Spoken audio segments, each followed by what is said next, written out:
Motivation of the day.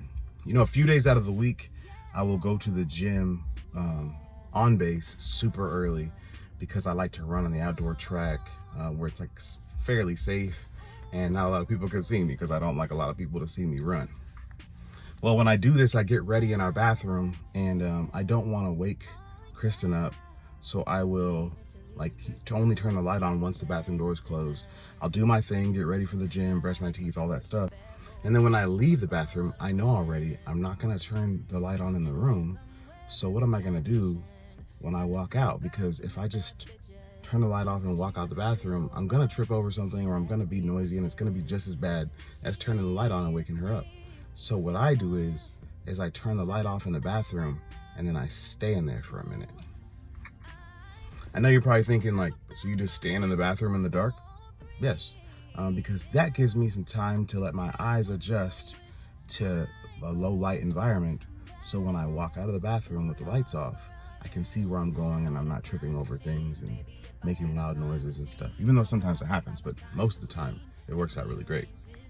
And I was thinking about that the other day as I was listening to Eric Thomas, E.T. the hip hop preacher, shout out to him, as I was listening to his podcast, and they were talking about how when we were kids, at some point, someone told us the dark was bad. Like, the darkness isn't necessarily a bad thing, but at some point we ended up being scared of the dark. Maybe one of our siblings did something to scare us in the dark. Maybe it was a horror movie. But when you're first born, you have no idea of, darkness being a bad thing. And some of y'all are gonna be like, but you can't see. And, I just think about someone who's born blind. Like, you're born without the ability to see, so you probably naturally wouldn't have a fear of the dark, because it's all you know. But they did say in the podcast, sometimes when you feel like you're going through hard times, you're like, oh, this is the darkest time of my life. This is horrible. I don't know what to do next.